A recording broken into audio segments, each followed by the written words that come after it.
Assalamualaikum warahmatullahi wabarakatuh. Halo teman-teman, bertemu lagi dengan saya Pia Meza Putri untuk materi pembelajaran kelas 8. Nah, hari ini kita akan membahas salah satu kompetisi dasar dari kelas 8, yaitu mengidentifikasi dari teks eksplanasi berupa paparan kejadian suatu fenomena alam yang didengar atau dibaca. Nah, ada yang tahu apa itu teks eksplanasi? Teks eksplanasi yaitu teks yang menjelaskan tentang suatu proses terjadinya sesuatu atau terbentuknya suatu fenomena alam atau sosial. Nah, pada teks eksplanasi, sebuah peristiwa timbul karena ada peristiwa lain sebelumnya dan peristiwa tersebut mengakibatkan peristiwa yang lain lagi sesudahnya. Pelajaran, kita harus mengetahui tujuan pembelajaran. Tujuan pembelajarannya yaitu yang pertama, setelah membaca dan mendengar penjelasan peserta didik diharapkan dapat mengetahui informasi dari teks eksplanasi yang didengar atau dibaca. Yang kedua, siswa mampu menelaah fungsi teks eksplanasi dan menyeleksi informasi dari teks eksplanasi berupa struktur, ciri, kaidah kebahasaan, dan jenis-jenis teks eksplanasi.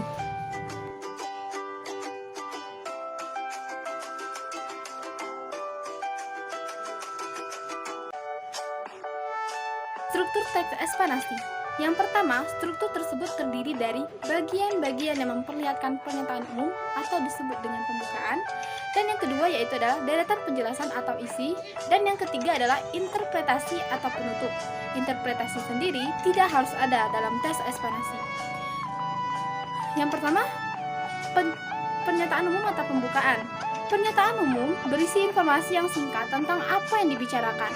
Sementara, bagian deretan penjelasan berisi urutan uraian atau penjelasan tentang peristiwa yang terjadi. Dan yang ketiga, interpretasi berisi pendapat singkat penulis tentang peristiwa yang terjadi. Bagian ini merupakan penutup teks eksplanasi yang boleh ada atau tidak ada.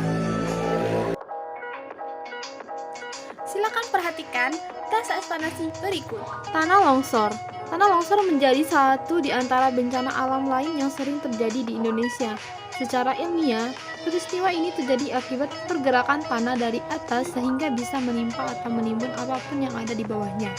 Tanah longsor seringkali terjadi pada daerah pegunungan atau perbukitan, terutama saat musim penghujan.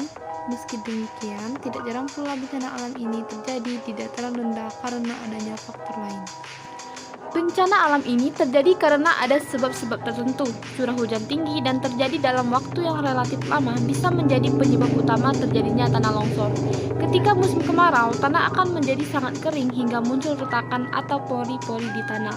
Ketika menginjak titik musim hujan, retakan tersebut akan mudah terisi oleh air sampai pada titik jenuhnya. Struktur tanah yang sudah tidak kuat menahan resapan air akhirnya akan bergerak ke bawah dan terjadilah tanah longsor. Meski terlihat sama saja, tanah memiliki struktur yang berbeda-beda. Struktur tanah yang tipis dan kurang tebal akan menjadi lebih mudah longsor. Misalnya tanah lempung yang notabene memiliki tekstur lembek lebih rentan terhadap pergeseran tanah. Selain itu, jenis tanah liat memiliki ciri khas, yakni memiliki pecah-pecah jika terpapar panas dan akan lembek jika diguyur hujan lebat. Selain murni karena faktor alam, manusia bisa menjadi penyebab tanah longsor. Penebangan liar yang dilakukan manusia akan mematikan sirkulasi air tanah. Air yang seharusnya diserap oleh tumbuhan akan masuk pori-pori tanah dan menyebabkan strukturnya tidak stabil. Kesimpulannya, ada banyak faktor yang menyebabkan terjadinya bencana alam tanah longsor.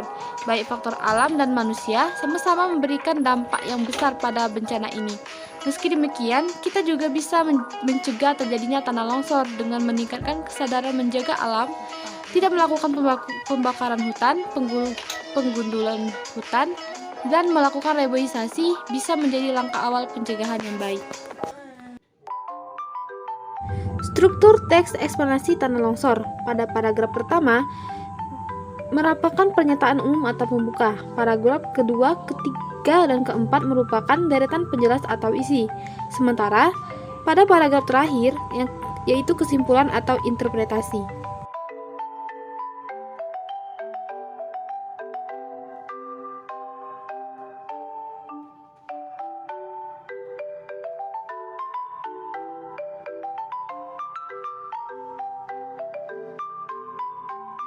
Ciri-ciri teks eksplanasi yaitu yang pertama, informasi yang dimuat berdasarkan fakta atau faktual. Yang kedua, Hal yang dibahas yaitu suatu fenomena yang bersifat keilmuan atau berhubungan dengan ilmu pengetahuan. Yang ketiga, sifatnya informatif dan tidak berusaha mempengaruhi pembaca untuk percaya pada apa yang dibahas. Yang keempat adalah menggunakan kata penanda urutan.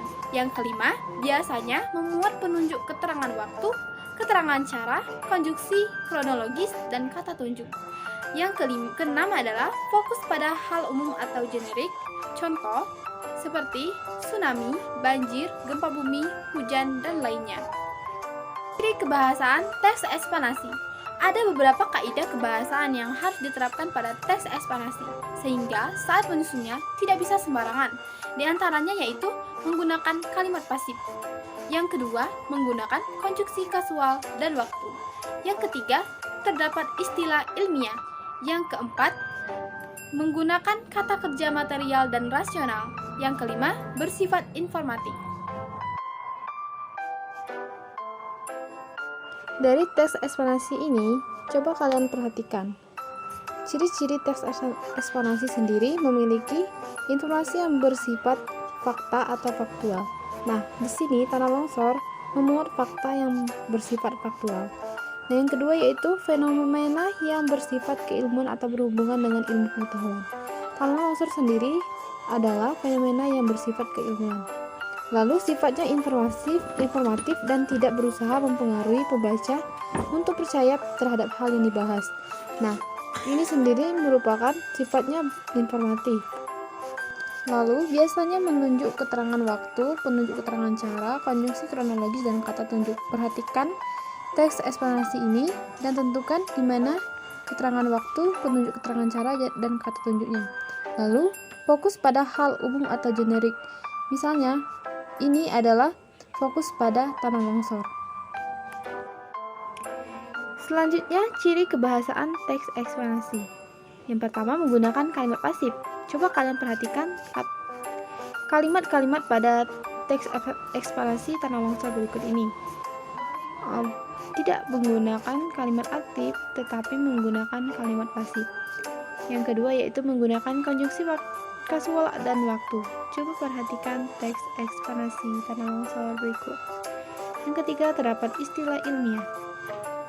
Yang keempat, menggunakan kata kerja material dan rasional. Dan yang kelima, bersifat informatif.